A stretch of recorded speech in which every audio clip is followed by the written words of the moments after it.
All right, let's see here. I'm using my headset, so hopefully the audio is good. If not, I'll unplug and I'll just rely on the mic. So, assuming people, I see three people. Oh, message, maybe a message saying that there's no sound.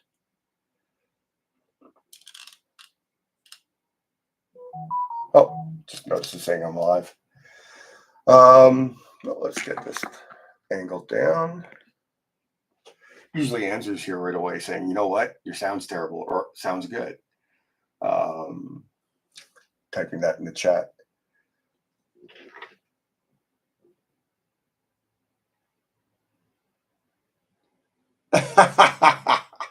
All right, cool.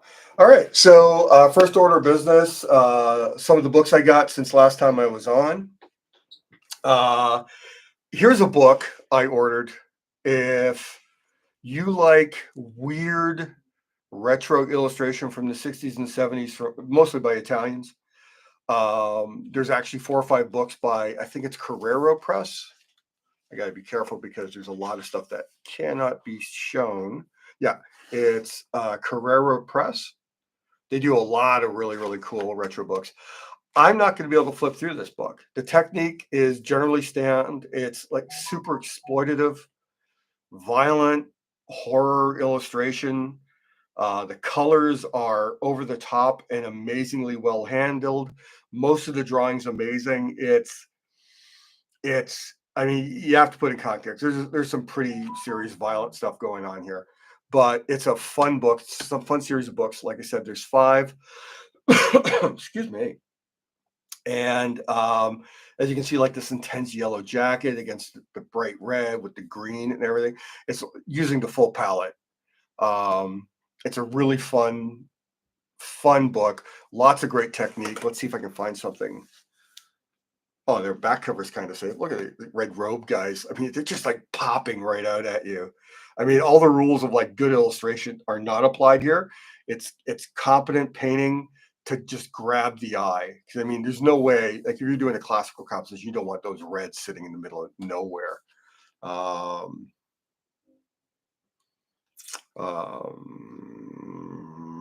Nope, everything's got boobs. Literally everything's got boobs. So I don't want to get a YouTube strike or something. Well, some of the stuff that doesn't have boobs is pretty violent. Oh, here we go. Cover up that page. Look at that. They're terrified of the snowman with the pipe and the terrifying shadow. Isn't that just, but I mean, it's just the technique in the background. Everything's like so precisely painted. It's pretty cool stuff. So yeah, it's Emanuele Taglietti, which sounds like a director that Quentin Tarantino would talk about. It's just really fun stuff. More seriously, I ordered this book. It's out of print. It's Everett Raymond Kinsler, probably one of the premier portrait painters from the 70s and 80s. I think he was active into the early 2000s. Secondhand, so I kind of love finding out like who owned the book before it. Barry Everson owned this book before I got to it, and who knows how many hands it passed through before me. Just masterful brushstrokes, good palettes. His best work evokes Sargent. Some of his stuff is a little mechanical. I think that's from like having to do likenesses, probably from photographs. I know when I'm using photographs, I get a lot stiffer. But like some just beautiful technique. This looks like a watercolor. Yeah, watercolor of James Cagney. And in many ways, like these little sketches he does seem so much more vibrant and alive than his finished work. Now that's a pastel. There's palette, and a lot of his portraits are these very formal, like corporate portraits. Still some amazing technique and some looseness in here. Like the hair is so well handled here. The face is a little like you know. From what I read of Sargent, I'm a huge fan of Sargent. He would have scraped off this face and painted it again until it looked spontaneous. like that hand here is very well done. And I mean, it's a great likeness and everything, but you see the looseness in the hair and in the suit and everything, but then the face, it gets almost kind of like almost too precise. And you can see the brush moving slower. This is nice. This watercolor is really nice. Some of these looser pieces, I don't know if they were, oh, it's painted flag here. So, and he goes in like setting up a studio, and I mean, this must have been, oh wow, look at that. Remember, first time I flipped through this, it was just so lovely. It's almost like sometimes he rises to the challenge, and he gets like a really amazing, like loose, brushy portrait. So this book wasn't expensive. It was actually, I was really surprised. I think I got it for like $40. Just beautiful, beautiful image after beautiful image, broken down in him doing his studies, how he approaches his work. Actually, it was interesting. I was talking to someone about Thomas Wolfe today about a book he did called The Painted Word. So this is Thomas Wolfe, and honestly, I just, the looseness, the fact he left some of the lines in for the construction, let the paint break, just lovely technique. Nice little chapter on hands, because a lot of portraits, you want those hands in them because people have them if they're lucky. Yeah, the looser work just really sings to me. The tighter stuff just doesn't do it as much. Sometimes when you get tight, the work almost looks like it's plastic. Yeah, it's like, that, you know what? There's a very good chance that little highlight on her forehead here, if you can see it, which it looks a little weird, but it's probably in the photo reference. Oh, look at that! Look at that beautiful painting of the girl there, just capturing the light coming down across the top of her face, just pinging off the ears, a little bit off the brows. Love it. Beautiful, beautiful stuff. So if you really want like to find like a quality old school painting book, you can't go wrong with this. I remember this book being very, very popular when I was too young to appreciate it.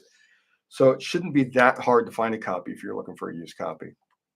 Now this week's special treasure was definitely not expected. A friend found it. I told her previously that I had this childhood crush that exists unto today of Bernadette Peters. So she was at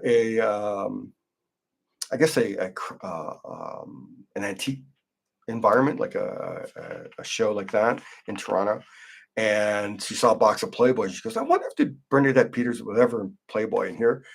I didn't even know it, and I'm the fan of Bernadette Peters. December 1981, Playboy, Christmas issue, Bernadette Peters on the cover of Playboy. Yowza! And it's really, really weird. Apart from the time travel, like 33 years in the past, pretty much all the content in this Playboy would probably be Instagram safe, because everything that Instagram freaks out about is still covered in hair. But apart from the comparatively limited nudity, look how big this magazine is. This is a magazine, and it's almost like a catalog in thickness. There's a great article from James Baldwin I'm definitely going to read. It's got Joyce Carol Oates in it, who I think is one of my favorite writers. Shel Silverstein, Peter Beard's good. But the ads are amazing. There's an ad in particular. Hopefully, I'll flip to it quickly before I get to painting. So here it is. Right, here we go. Chaz. Tom Selleck selling Chaz. Cologne for men. I mean, this is pre-Magnum PI Tom Selleck right here. That's pretty awesome. I love it. And I saw some other ads which were just kind of absurd. Oh yeah, Playboy Mansion stuff. Let's see if I need to skip anything. A lot of celebrities, people you wouldn't recognize, like this guy. I believe he was a skier. Quality sunglasses, man. Just gotta clip it out of the magazine. Lots of cigarette ads. Winston lights. Wow. Black velvet, and of course they have a sexy woman selling black velvet. Polaroid cameras, man. It's so good. Oh, there's a Patrick Nagel piece. And whoops. Hopefully I won't get a strike for that. I think I have to be a little more careful flipping here, just in case something else, because I didn't see that first time I flipped through it. Wild Turkey double page ad, 1981, man. There's a full O.J. Simpson.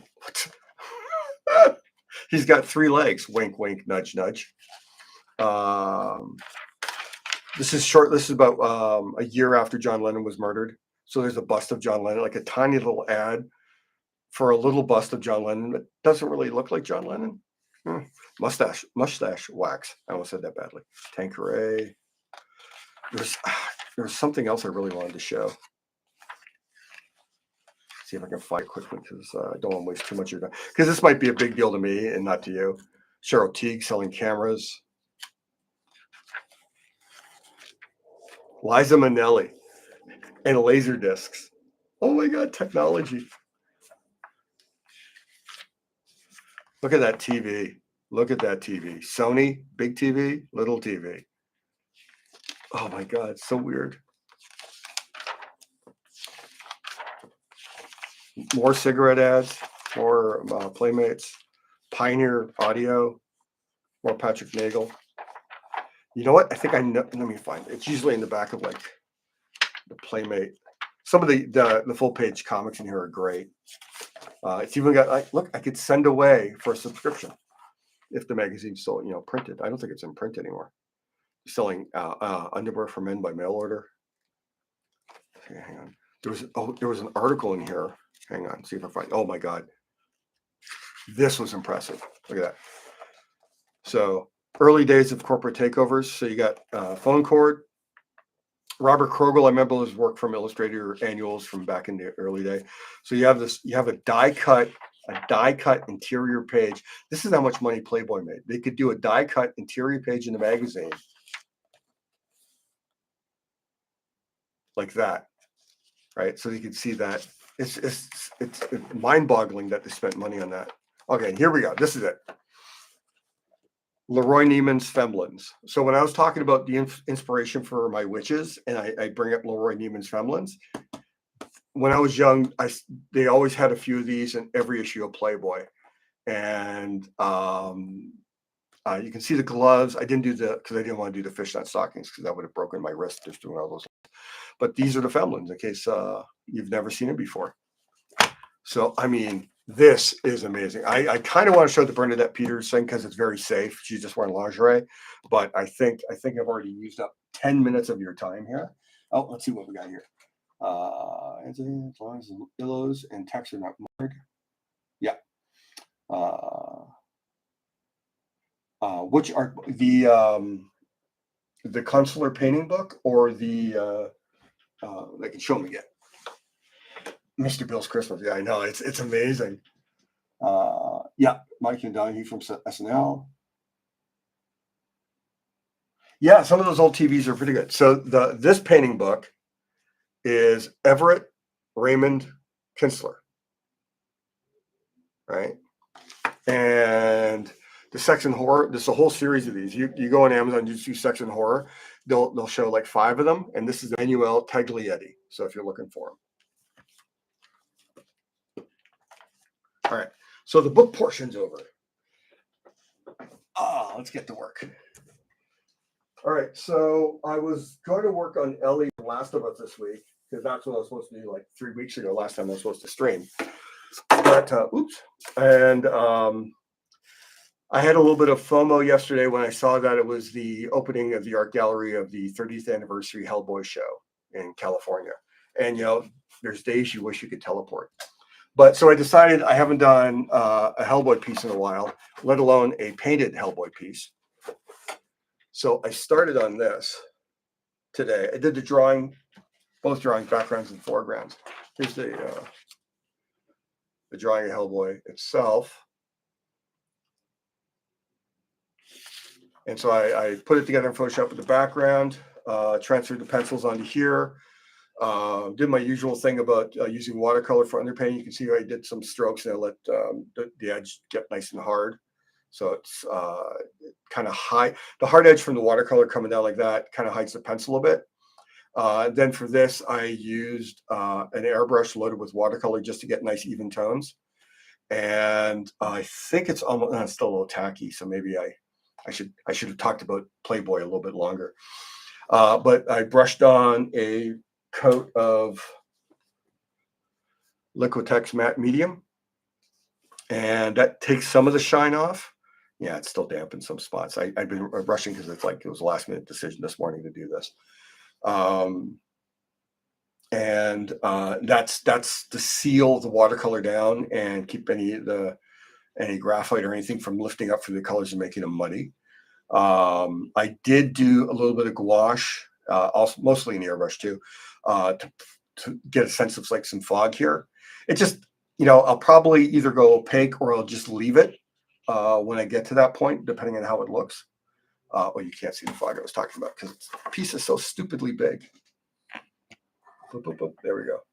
So yeah, so down here I did a little bit of airbrush, masked off of pieces of tape and like post-it notes with all my scribbly stuff down here to simulate rocks and leaves and everything. I kind of lost the gauntlet, so I had to do some stuff over that. But yeah, so watercolor in an airbrush actually puts a nice even tone over pencil drawing. It colors it a bit and does a lot of work for you. I mean, I wish I knew this back when I was like in the 90s. I would have bought an airbrush. And similar here, I just kind of like masked off Hellboy, and I just threw in the red, threw in a little bit of gray wash. You can still see the pencil coming through, but this is my typical. I approach it. I call it underpainting. I probably can do a little bit of work on this for the stream tonight. Mix up some colors that will go over and start hiding the pencil lines that are everywhere. Basically, I use the pencil lines as an actual value for the underpainting. And you know what I realized? I intended during the drawing phase, because the movie's Crooked Man's coming out, the new Hellboy movie. So I was going to put the Crooked Man here, right here, and I completely forgot. So I might end up, after I spent before I finish it, I might sketch it out and see what it looks like on some transparent film and see if it looks good. Then I'll pop it in, because I was thinking it'd be either here, which is honestly way too close to the side. If it's here, he's actually right behind Hellboy, but here's a nice spot. These two, I kind of drew these trees kind of close together just for that. So, and the other thing is the airbrush does a nice job. You can see where I oversprayed. Like I oversprayed here. It pushes the trees back a bit, and it kind of hides the pencil lines. There's some other trees I drew in here, and some of the stuff I just went with diluted watercolor, just to suggest ghost trees. There was one tree I actually mixed paint, and I went kind of opaquely gouache with it. Yeah, here. I did this one too dark initially, so I went right over top of it with a lighter. I think you can see that there's a different color there. Yeah, I haven't done background for a long time, and there's a lot of cheating in the background. It's using a watercolor sponge with a darker color, letting it dry. I used my hair dryer because I wasn't able to find my heat gun until later this afternoon. And then you put some different colored, and what happens is you get different values. And if you scribble them with some pencil, sometimes color pencil, but I didn't use color pencil this time. You get more of a sense of it. The eye makes you think it's something. Where it's like these, like down here, this corner, you can see these like little sticks. Those are just pencil lines. And as soon as you get some like that ghosty white watercolor sprayed over it, it shifts. So yeah. So it's what I do. It's what I do. All right. So just using a piece of plastic for my palette again. This is a palette I used last when I was working on Joel. And I'm primarily planning to use the Zorn palette again. So that's ivory black.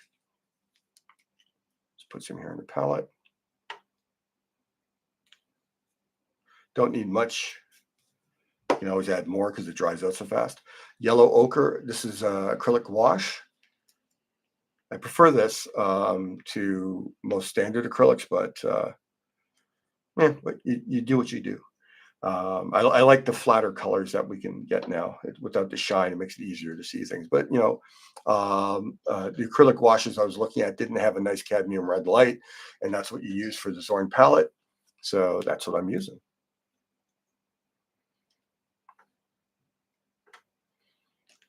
I used a this is a cadmium red dark hue, which I hate using, but it was watercolor and it was just for essentially underpainting, so it was fine. I airbrushed it down. I used the brush to lift some up from the paper to give me some highlights to work with. I don't mind using colors that aren't Zorn palette for my underpainting. And this is yellow ochre with a little bit of ivory black, just enough to take the yellow off, and applied thinly in coats, and it ends up looking like cream or khaki or something. And this is just black. So I always have to check for comments and stuff. And of course, because the more you use water with acrylics, you're interfering with the binder. A lot of the acrylics will stay anyway, but in my experience, if you use matte medium as your thinning agent, you get acrylics that stay down. They go down like full weight acrylics, and you can do glazes like really easily with this. Okay. Which brush do I want to start with? I'm going to start with a smaller one. I think I want to do some of the red stuff. But I think, yeah, you know what I'm going to do? So the shadows here are going to be primarily with the black, but if I do a black glaze, it'll allow me to find the values of these blacks I'm going to be working with. And I want this foggy Appalachian style forest, mainly because I watched the first new Hellboy trailer, and it's very gray, very foggy. So let's pull it up over here. And actually, part of the reason I like these plastic things is so I can actually mix colors right on top of it and see how dark it is. So I took some of the matte medium, just pull a little bit of paint, try and get like a vaguely gray. I don't want pure black yet because I can build up to, with the glazes, you can build up quite well as opposed to like mixing the exact color, which is a good exercise. But if you're doing illustration work, you don't want to have to continually be fixing stuff. So I got a nice mid gray here. I'm gonna go in the shadow of the eye right off the bat. I think I drew the eye too small here, so I'll probably fix that when I go in later with the highlights and I start doing like the more opaque light colored paints. Still doing a bit of the old oil color, fat over lean. Let me get this up here a bit more. That shine's kind of annoying, isn't it? Let's see. That might be better.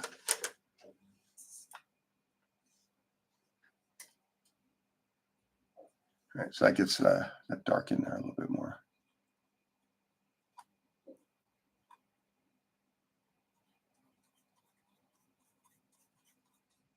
If I find my black is too dark, I just go in, take a little bit of the matte medium, thin it right on the brush.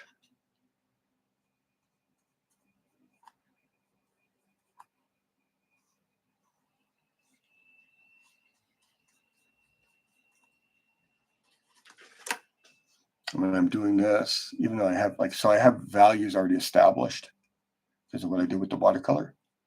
So when I go over with a thin matte medium mixed red, it'll just be brighter because the background's brighter.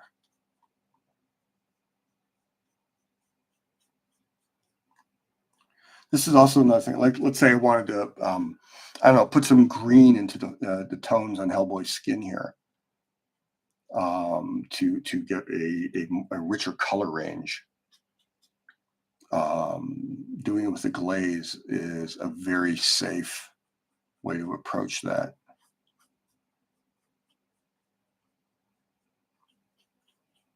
So I could glaze in some greens in the shadows, theoretically go over, well, theoretically, of course, you could go over them with the thinned out blacks, then go over top with the red,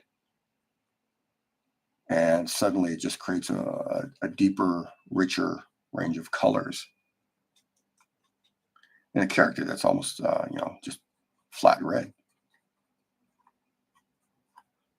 And because I'm doing glazes, I can, when they're dry, and because they also dry very quickly, I can go over them again and again and again as much as I need to. Darn, I got a little bit of a pencil line that I didn't clean up. Now it looks black. I'm going to have to match that background color and take that little bit of lip out of there. Hey, Stacy, how you doing?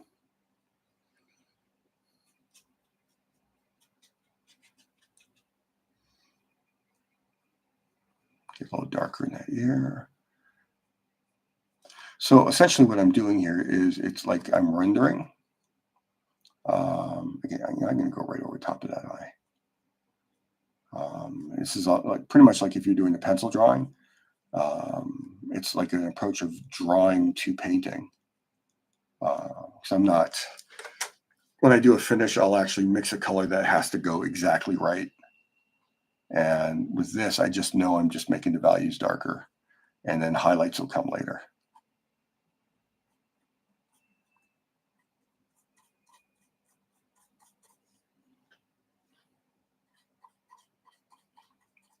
So it's been a bit.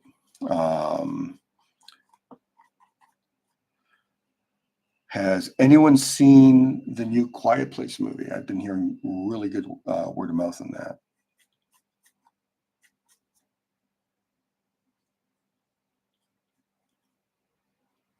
Put a little shadow in there.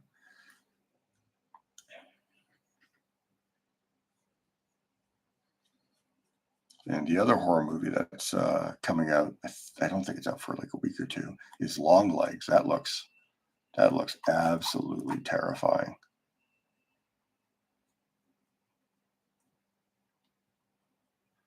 I'm hearing that it's very much a serial killer movie, not a supernatural movie. I usually steer clear of serial killer movies. They get me a little too much, too real.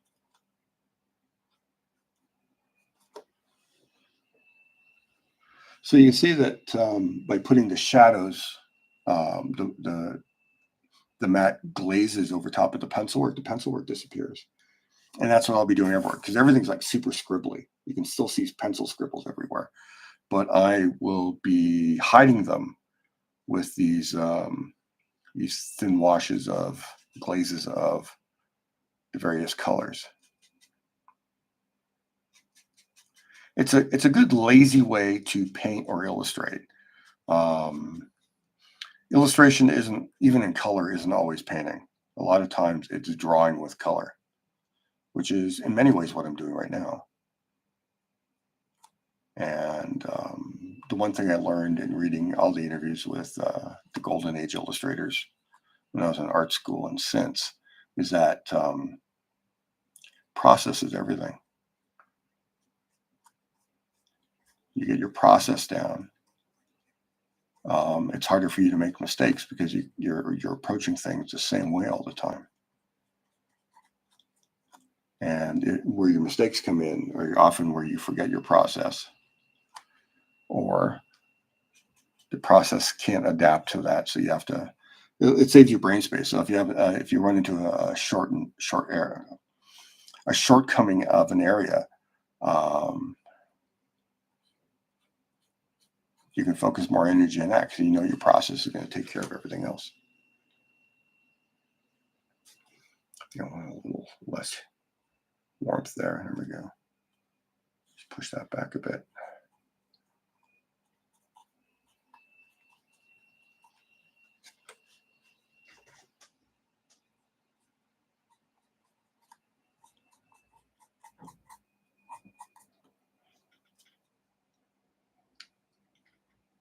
that's too much.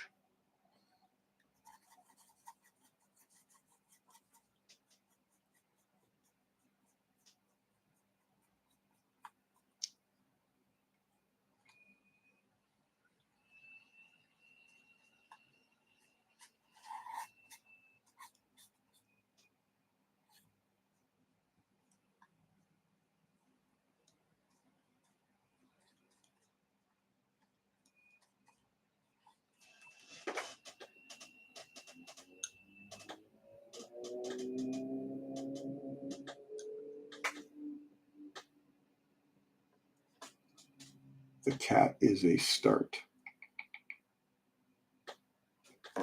In the new Loud Monster movie, Quiet Place.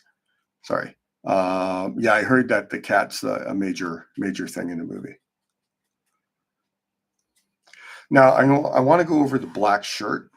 I mean, underneath here is pectoral 1, pectoral 2, a little bit of shadows. The shirt stretches across that, and there's a little bit of the prominent part of the rib cage underneath, and then it's going to get darker and then a little bit lighter near the bottom of the belly. Just almost like a formulaic way to that part of the anatomy. It does a lot of the work for you. Said that twice now.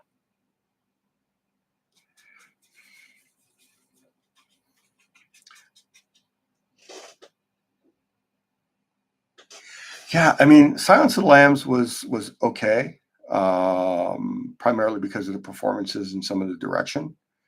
But it's become, as far as genres go, it's become so freaking derivative since. It's just like set up a killer. Killer's amazing. Or pretty much all the serial killers in the real world were like, they would have been easy to catch if the police were competent. And I'm not even like a big fan of like true crime or like historical fiction about serial killers, but you know these things. It's like Jeffrey Dahmer. I mean, the police actually brought one of his victims back to him because they thought it was a lover's quarrel. I mean, I wish I could make that. I was making that up. Police aren't really good at catching criminals. It's not that the criminals are particularly smart. Most serial killers are actually not that smart. A lot of them are test really low in IQ scores. Not that IQ scores are like a good test of intelligence, but a lot of them are dumb, man. You have to think it's like, well, that's probably what made them a serial killer in the first place, like the low functioning.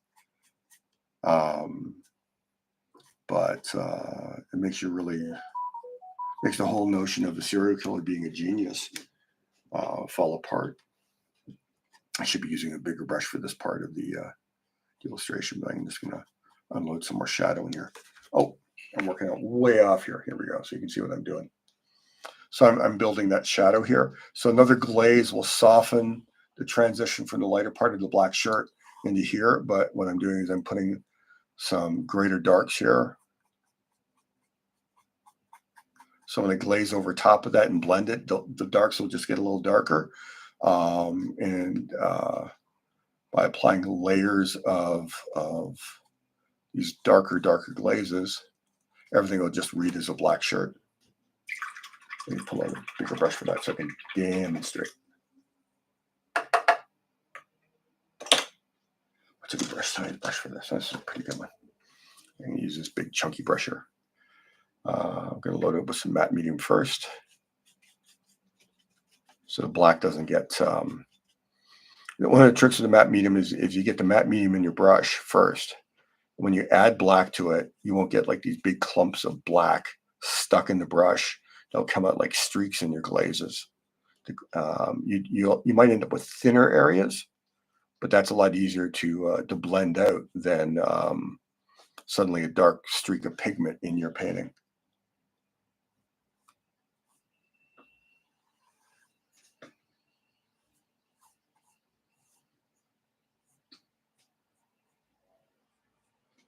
And how I'm doing the shadows down here, I can literally I can just take these glazes all the way down the coat.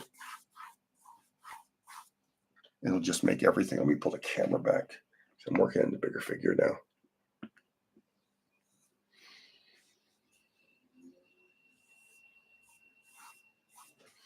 Because I want the coat to pretty much go into shadow as it goes towards the bottom of the image, and then I'll have the fog unify everything.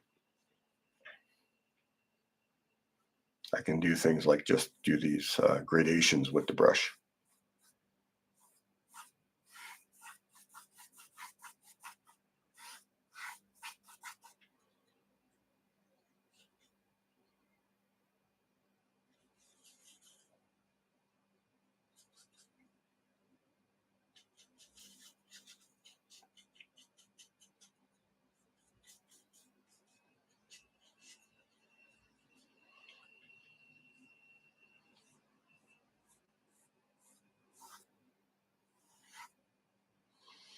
And I'd much rather paint highlights onto this coat towards the end of the painting than try and have the values locked in.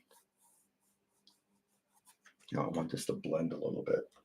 So I don't generally use a lot of water when I'm using the acrylics, but I'll use my mister and I'll wet the surface a bit. And what that does is it allows the glaze to slide up and down the surface a lot more fluid,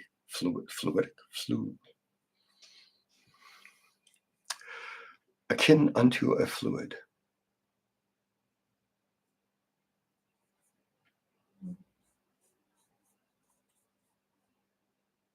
It's too light. I want to darken that a bit. There we go. Same with the shoulder.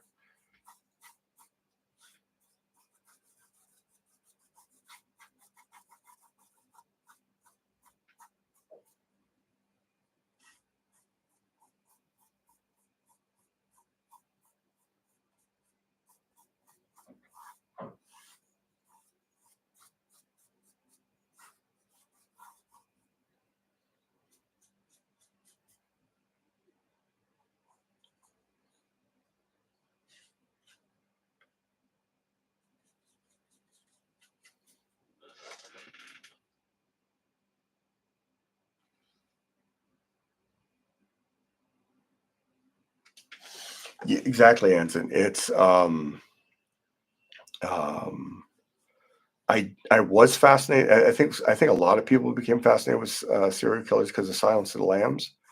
And after reading up some of the real research, and also like, there's that excellent Netflix series based on Mindhunter, who is the FBI agent who spearheaded the serial killer research unit.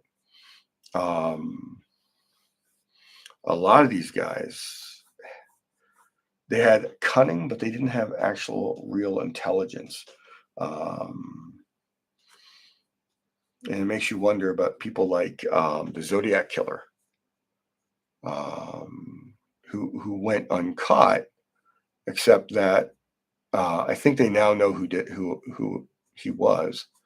But the theory that he was like some sort of super genius is gone now, because if he is who they think he is, no, he was just very, very lucky. So you can see what's happening here. There's these belt buckles I drew, and I just glazed over darker and darker and darker. So I have these nice, go even darker still. So I got these details that are there because I did a pencil drawing and I did a little bit of watercolor to add some color there. Now I've glazed it down, and I could theoretically just leave it like that. It would read like a detail.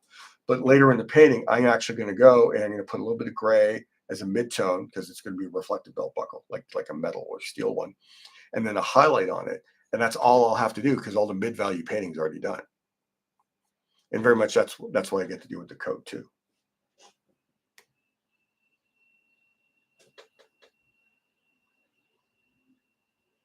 Is that true? Because I mean, as far as I know, I think it was like in the last 5 years they figured out who they now have what they think is a complete idea of who the Zodiac is.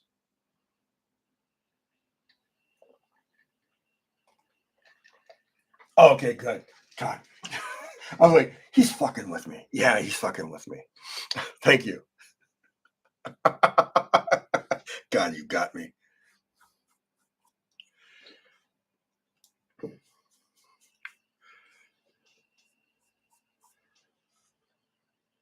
There's something really, really bizarrely meditative when you're creating an image, following a process like this. Um, it's getting a little tacky because one of the reasons why I like waiting. I know I'm changing thought midstream here. Um, One of the reasons I like the matte medium to completely dry is it doesn't grab the paint as much. If there's still a little bit of moisture in the matte medium, it starts grabbing the brush because it's still a little sticky. And when I'm putting like glazes down like this, it's not a major annoyance, but it's not fun.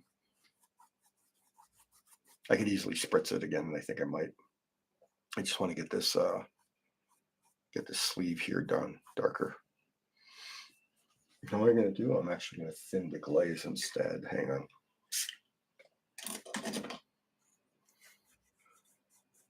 I have so many different like applicators for water in my studio. I have the spray bottle, which you've seen. I have two different sizes of these. Like if I need water fast, these things are here, and I can direct where it goes. So they're really, really handy.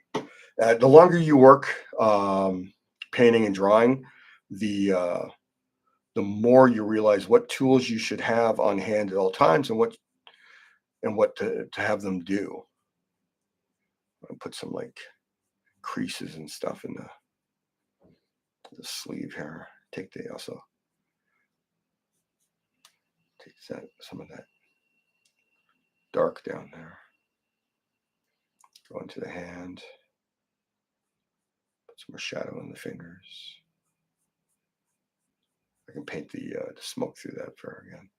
It doesn't take much to turn this red into make it feel like it's painted. I'm working on an area you can't see again. Working on the hand down here.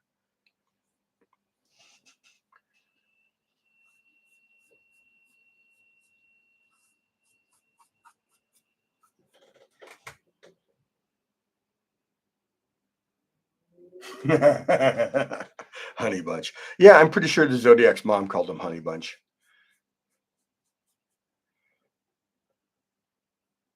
Now the BTK killer's mom, she was a piece of work. I have no idea. I think what happened with me is after reading, let me just glaze this whole gauntlet. It's so horrifying. Like I like my monsters supernatural.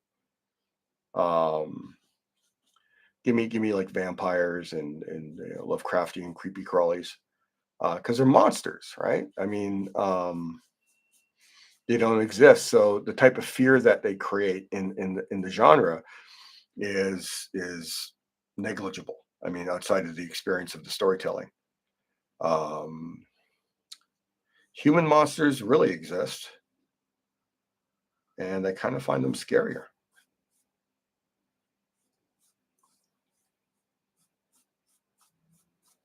Let me merge those shadows there a bit. Much rather have the shadows of the gauntlet merge into the coat down here a bit. Might do a couple layers of dark. Because then when I put the red back into the gauntlet, it'll pop a bit more. I'm going to do this hand the same way. I can pull out the highlights on the cigar and it'll actually read better too.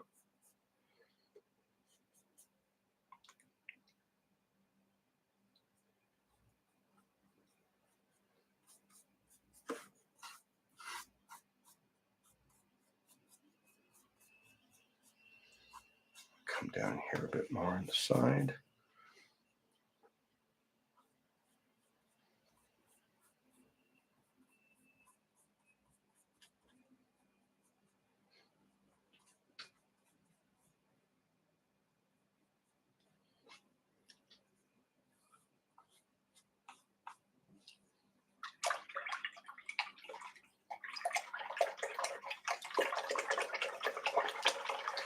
So much medium worked into the brush, you really got to kind of scrub it and maybe let it soak a bit. In fact, I'm going to take some of the water from the squeeze bottle, put it in this extra glass, and let 2 brushes. I got a lot of medium in them soak.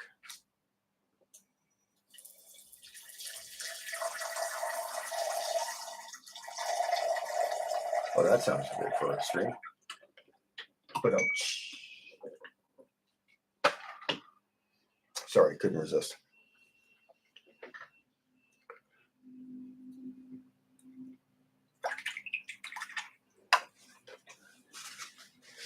Getting some of the black out of the base of this brush.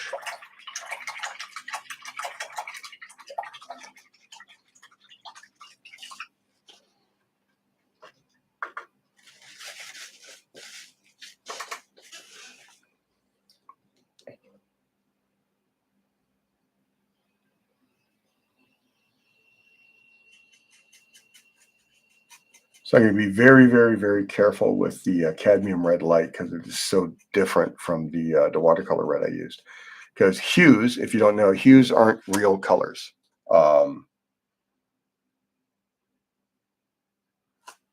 They're in the sense of like cadmium red is a real color that you can find in nature or synthetically made. And it's really expensive to replicate it. And when they do a hue, what they do is they find a whole bunch of other colors. And up here, so let me put that up there. They find a bunch of other colors and mix them to approximate the hue. And so that means as soon as you do things like have a mix with other colors, they start losing all the things that make like the pure color, like the cadmium red medium work. So this cadmium red dark hue shifted a huge amount after I put it down. The one thing I liked about it when I used a brush to lift up the watercolor is it went back towards the paper color or the almost like blue gray back here, and made it feel like the lighting was real, like real natural. So I'm going to try and leave the highlights with that background color and just glaze some more red into Hellboy's features.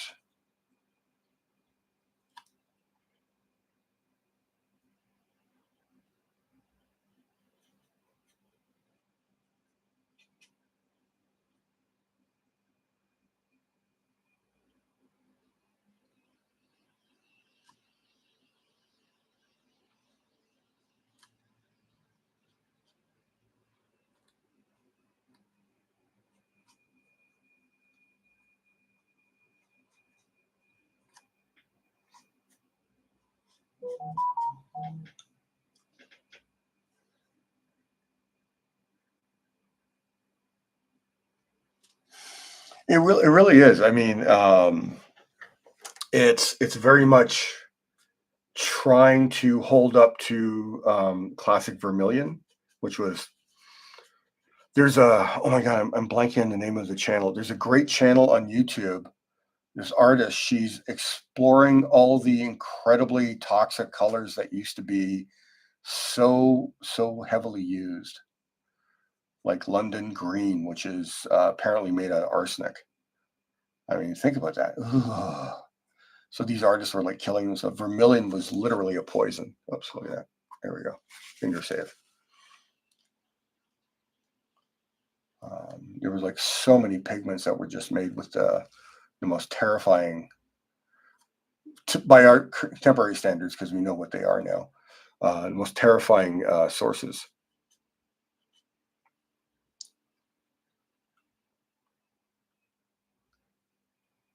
If you guys are curious, I'll try and remember, and I'll make a note of it for next session. I am aiming to get this done during the week. So what's going to happen with this piece is in August, I am doing a live event with comic art fans. And we're going to be live on stream. And not auction, we're just going to be live on stream selling certain pieces.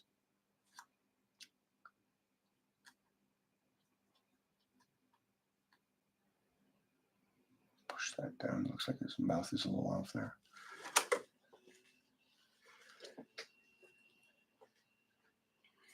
So there's so next week, I think I started drawing it. I didn't get a chance to finish it yet. It's basically Betty and Veronica as if they were existing in the Hyborian age. So that's going to be next week. Not sure when I'm going to get back to Ellie. I want to get so much work done and before I get back to that. And I'm running a little behind on Coven Tales from the Witch House. So I want to spend some time on that. I figured out a couple of the stories in the best possible way. So I'm really happy about that progress.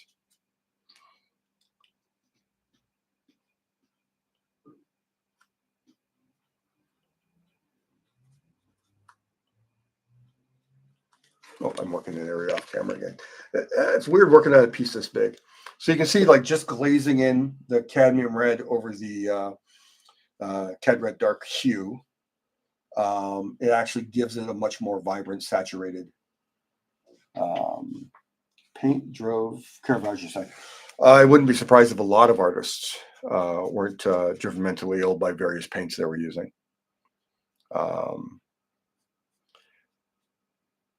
I mean, Vincent van Gogh. The story about Vincent van Gogh's ear is really interesting. So everyone knows he cut off his ear, right? Because he fell in love with a lady in Arles when he was living with. Oh my God, the pedophile. Van Gogh and the other French. Doesn't matter. Anyway, so Van Gogh fell in love with this woman, and what a lot of people don't know, the fashion at the time, and this is weird. At first, I thought the person who told me this was joking, but he actually researched and wrote a play about this.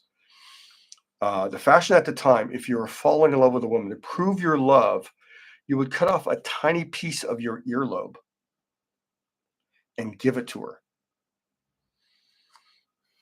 And considering it's the French, it probably worked. Otherwise, it wouldn't have been a thing. But the idea is that since Van Gogh ate his own paint, he was already poisoning himself terribly. And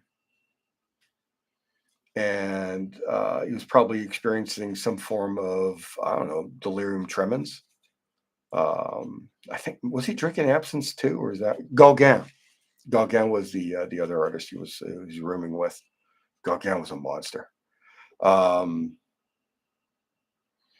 And so Van Gogh, who fell in love with this woman, wanted to cut off a piece of his ear to show how much he loved her. And his tremors were so bad, he actually cut off the entire ear. So that's the way it was told to me, and I think that sounds right in terms of like everything else I read on Van Gogh.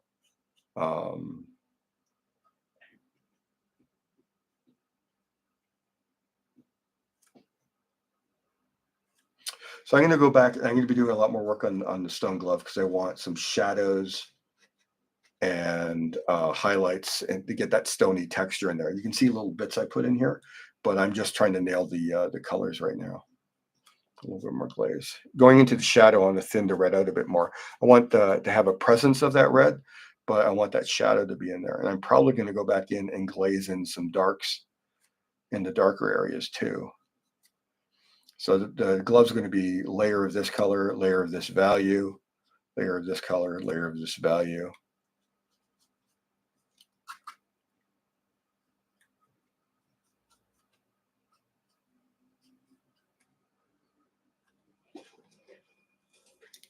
You can see a piece where I actually went too dark with the airbrush, that little white point there. I'm going to have to go back in there and fix that too.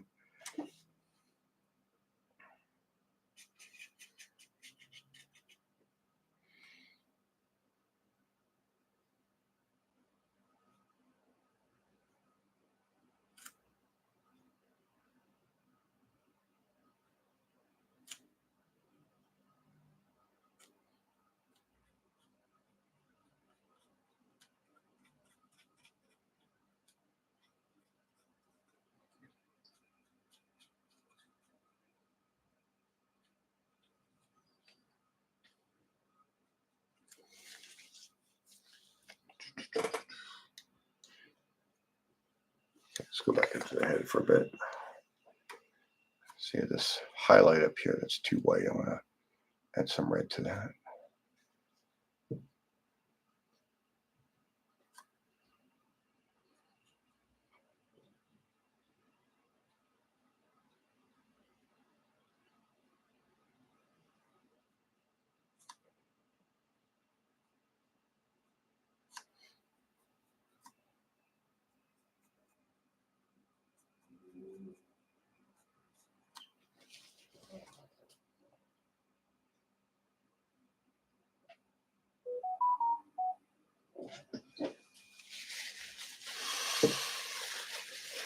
Sometimes you just got to think and look at it.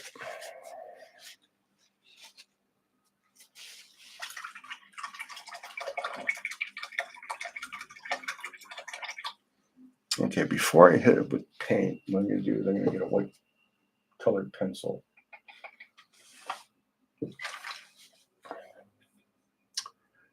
Oh, I bought a new pencil sharpener this week. Well, I bought it a while ago. I finally arrived. It's one of those long point pencil sharpeners. So I've had this X-Acto brand regular electric pencil sharpener probably since art school. So I just bought this $50 one from, so this is regular, like just regular sharpening. And you heard how long that took with like the X-Acto. It's still not fully sharp. I got this long point pencil sharpener off of Amazon.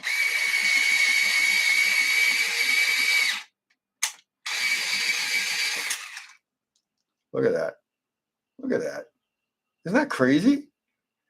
It's perfect. I used to have to work with a knife forever to get that. Just gonna push back the volume there.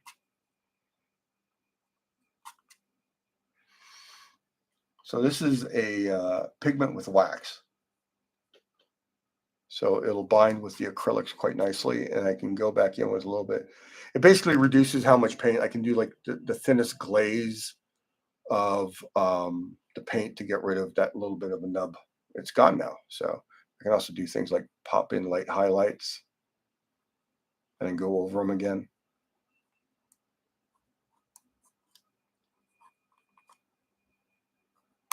Oops. Gotta get used to how thin this this lead is.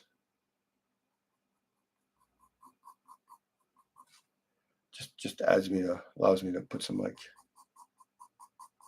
strokes in there.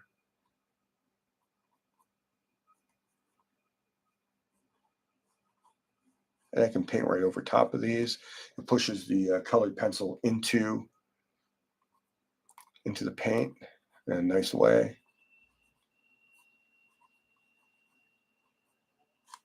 I can also do things where it's like if I want, Frazetta did this a lot. If you wanted to separate something, he'd go around with like a solid heavy white line, create a little bit of like space between the background and the foreground. And it just makes the yellowish pop. That too much work. Now I already oversprayed, so the white doesn't show up that much there. It just intensifies it. But where it really matters is something like right here where these branches get busy. So you can see.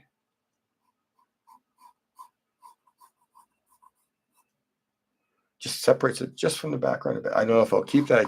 I can rub it in, fade it a bit because it's wax. Also, before you do something like that, make sure your finger's clean. You can put some highlights in.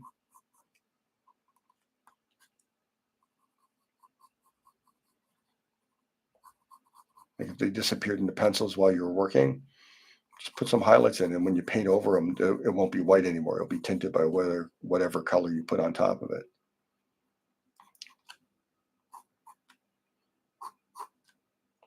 Just hitting that value and pushing it.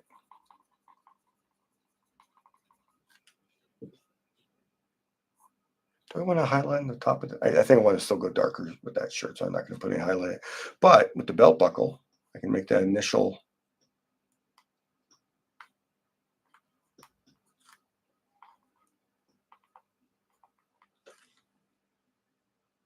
You see, and actually, I mean, it just creates form already, which is like so handy.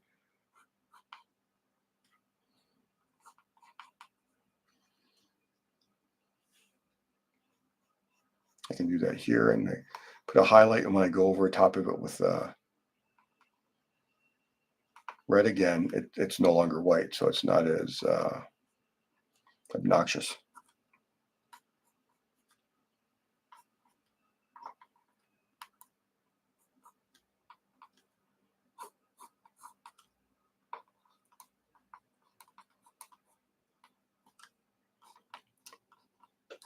And you can do a bunch of different lines, create a whole bunch of textures, glaze over top of them again until you're exactly where you want them to be. Oh, let's see here. Yeah. Yeah.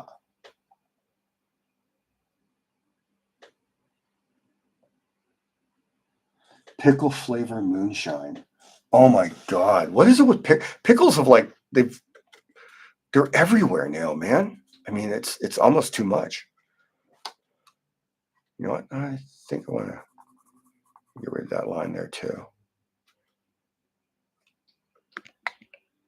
Sorry, there was like a little pencil line I transferred. It didn't go away.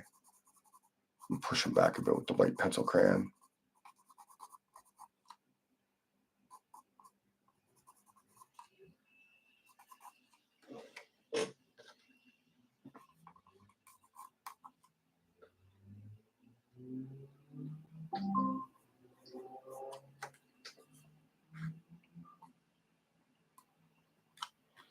And before I forget, let me put the top edge of this. It's way off camera here, but I'm just down here with the cigar.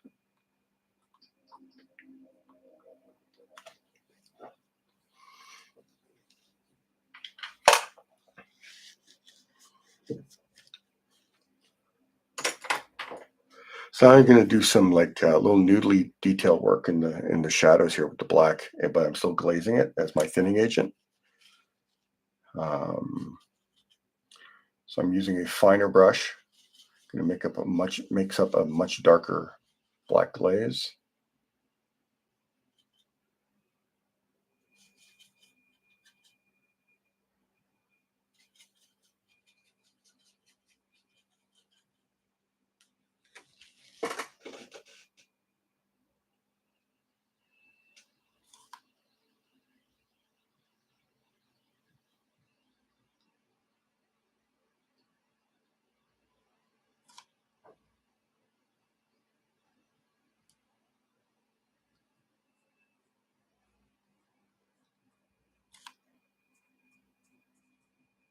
Now I could like literally just like do the Maxfield Parrish thing and just do layers and layers and layers of glaze until I'm happy with it. But no one has that time these days. So what I'll do is when I feel I'm close to it, what I'll do is I'll jump a bit and I'll start taking slightly thinned down pure black with almost no glaze. And that'll give me the solid blacks I need for this stuff. I mean, Hellboy's kind of like a character that needs that solid black.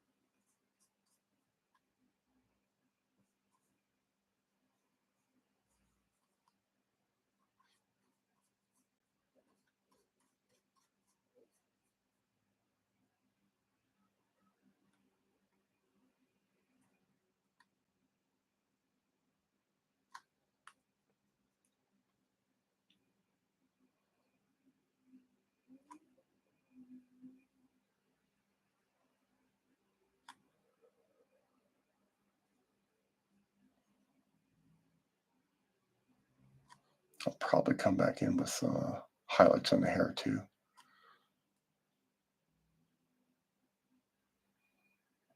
I like to leave the highlights for the last possible thing. So if all the other values are properly sorted, then when I add the highlights, I understand exactly how bright they need to be. I don't have to go too. If I go too bright, they'll look like white paint's been dumped on the image. You don't want that. You want the highlights to exist within the realm of what you're doing. You have to soften the reflection at the top there. It's too much of a line there.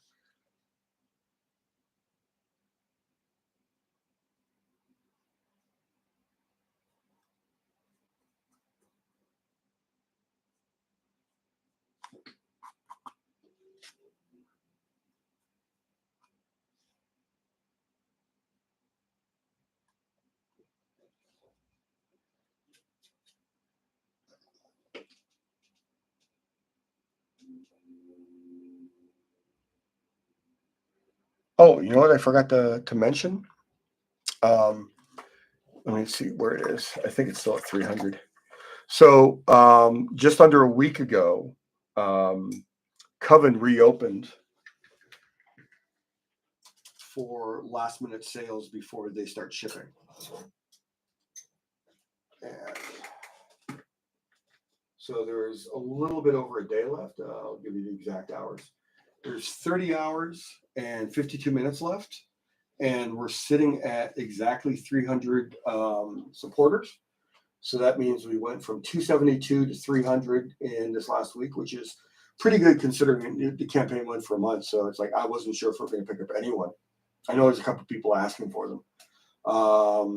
Yeah. So 30 hours left, and we're now at 300, which is a really, I mean, I was hoping for maybe 20, 25, and we've clearly we hit 28.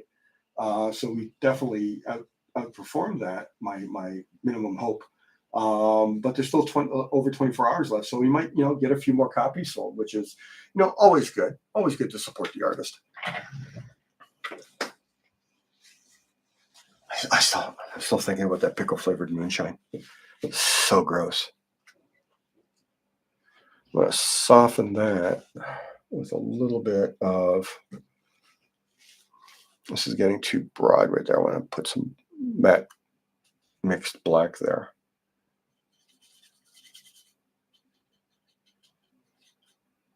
I know I pulled that out with the cadmium, but it's now it's too much. We'll push that back a bit.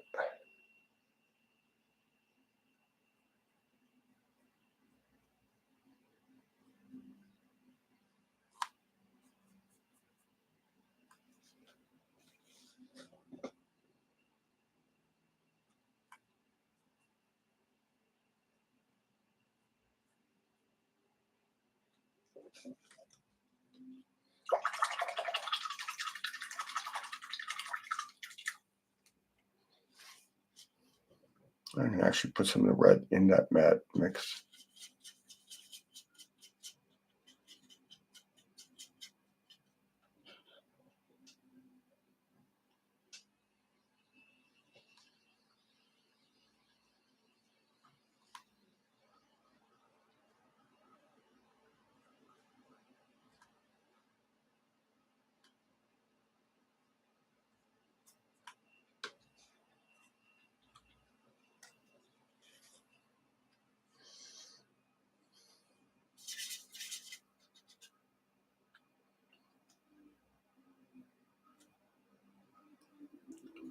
Some of these highlights I put down here. Down where I am. So you saw me put the white colored pencil highlights on.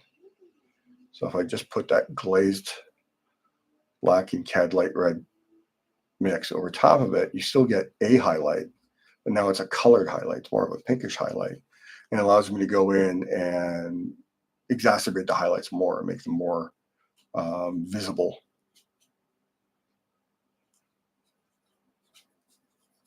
Like, and I can push the values darker and lighter. In fact, I should really push the values under the gauntlet here, a lot closer to black.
Oh, there's a whole bunch of chat I missed here. Here we go.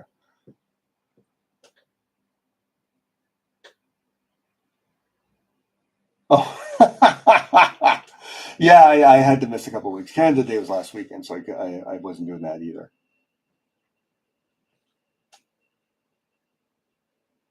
Refreshing window. Be right back. All right, cool.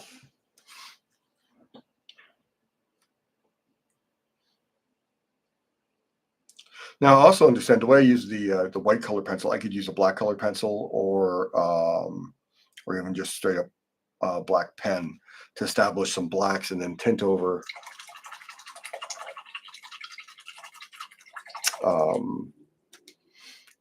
to get some like nice darks here in the black area. Probably shouldn't do it now because I just painted that. I should let that dry for at least 10 minutes or so. But I could also use some of my matte black. Like I got this 14B. There we go. 14B Faber-Castell matte. So I could do things like here. I go back up here. Oops, I can show you. Covers up nice and black. I used it in some of the Last of Us stuff too. It gives you a nice black. Use it to do like rendering. It sits on top of the matte medium quite nicely.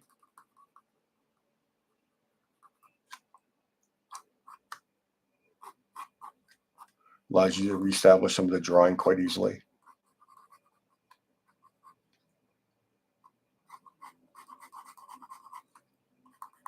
It's also part of the reason why I'm using matte medium.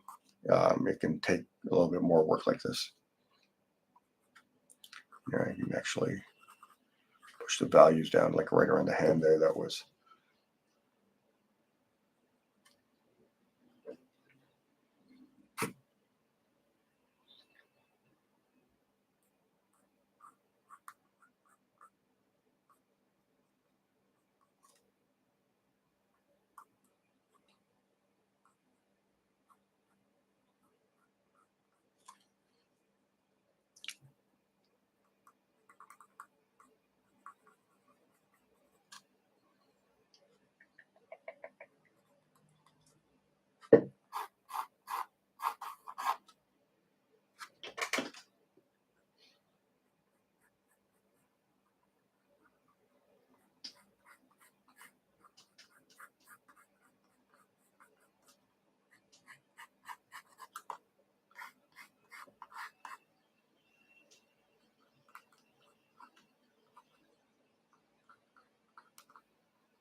Again, working off out of your view. Such a big piece, it's hard to get the camera to cover as much as I wanted to. Oh, that's why it's not moving. Here we go. The cable is actually wrapped around the base, so I can actually get more in here. All right. So I like how this is forming up. There's going to be more work. I have to fix that weird kind of line sitting above the head and mix up with paint. The coat has a lot of work has to be done in the coat. I might actually start putting some glazes into the coat now. How are we doing time wise? We're 8:16. Yeah. Yeah, actually, they just came out, I think, about a year ago. So I've been in love with them since it came out. Let me mix up some of this coat color and glaze in the last 15 minutes. Let me glaze in some of his coat. No, not that brush. Let me use, yeah, that was the brush. So to get something close, I'm going to lean heavily on yellow ochre, a little bit of titanium white, and some of the black to neutralize some of the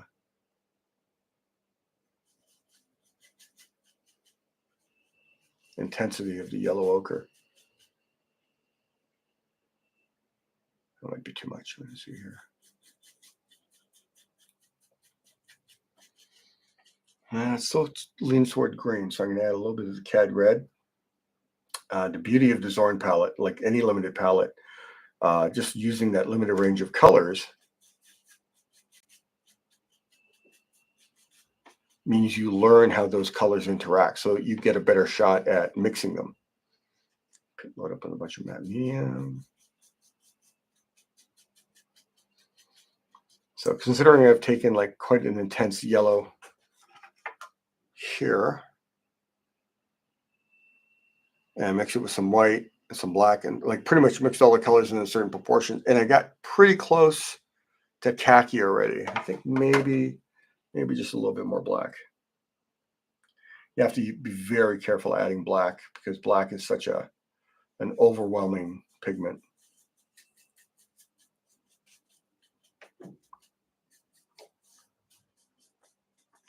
And mix that with a little bit more matte medium.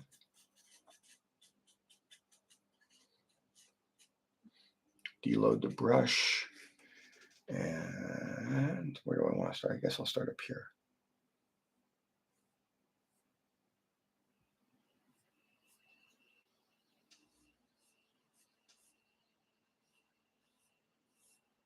This is me just essentially, it colors the pencil work that's underneath it. I've said that before, but I mean, some people showed up late. So it colors the pencil work underneath it. So all that black line work and gray line work that's underneath it now is tinted. And it allows me to, I'm going to not go everywhere with it because it's kind of opaque because I didn't thin it as much. But it allows me to get that color into the coat. So it's not just like this weird kind of like airbrushed bit of color over top of pencil drawing. It's now actually a mixed color. Oops. Then I can go over again and do the shadows and highlights over this, and it does so much of the work for you. Maybe I'm going to go. If you notice, I did the white pencil there. I put this over the white pencil, and it's no longer white. It's just a higher value of the coat. Painting is magic.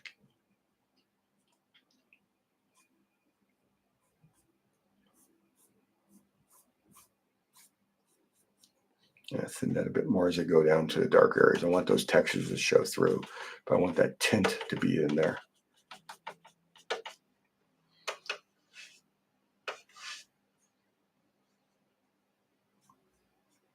I don't know if it's thin enough. Let's see.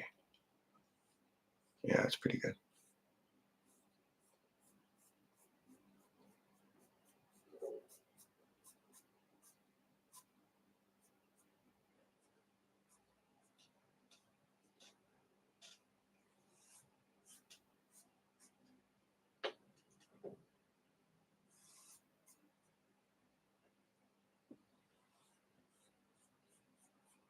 And I can glaze over top of this again, and I'll push the shadows in. Because the glazes are transparent, it will actually look more like painted color, like mixed color, than me just doing colors over drawing.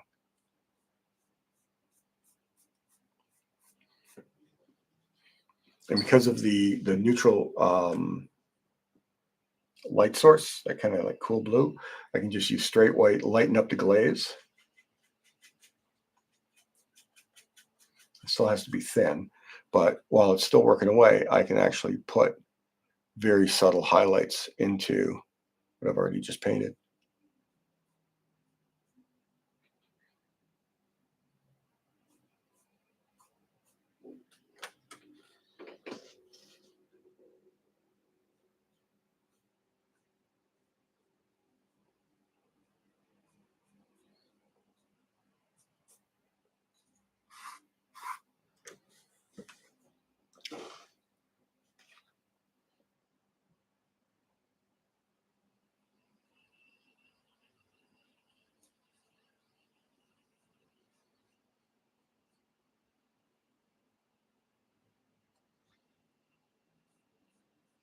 Just going to brush right across. I'll go back and do the shadows after.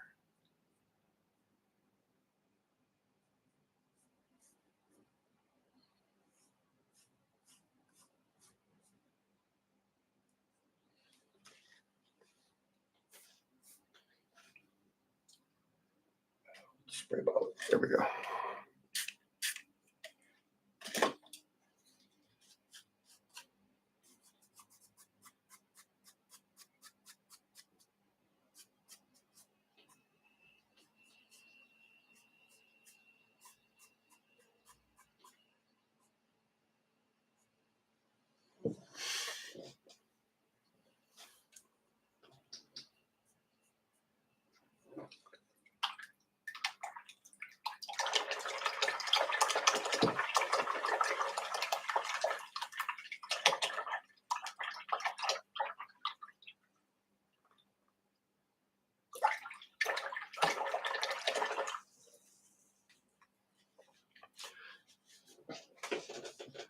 Thanks, Anthony.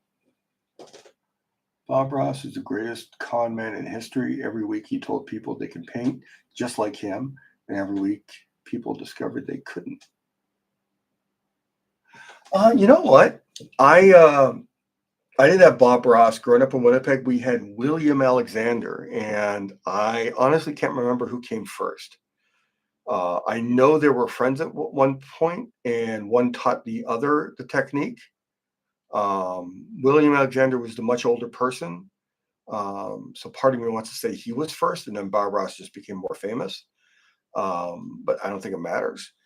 But growing up with William Alexander, and it was exactly the same thing, like with Magic White and the special shaped palette knife that you use to scrape paint everywhere. I think that is a valid way to paint. I think that's a valid form of painting. If you apply yourself and pay attention to what he's doing, you can do those paintings. They're not great paintings by any stretch. But if you give yourself an hour, like I know they only took like half an hour to do their little like live stream paintings, and you find out later, of course, that they would do like 3 or 4 paintings, the identical painting in a row, because that's what it took to actually make sure that it turned out. And there would actually be, if I remember, so there'd be one they'd shoot for the still photo. There'd be one that he would do during the broadcast, like that would be the one that filmed him painting. And there'd be the 1 or 2 practice paintings towards before they even did the broadcast. So you can do those paintings as long as you understand you're going to have to do that same painting 3 or 4 times to actually get that level of skill. And that's what they didn't tell you. That was the con. It's like, I paint these paintings 3 times before I go to broadcast. And yeah. Okay, so yeah, my memory was a little vague there because I wasn't sure.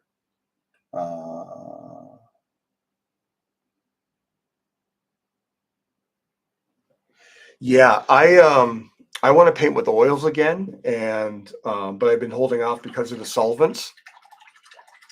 And but then I'm seeing a lot of I mean, I guess I could use water mixable oils. They're a lot better than they were when I tried them, like when they first came out, what, 20 years ago.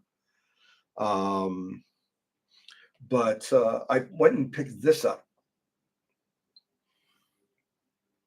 Here we go.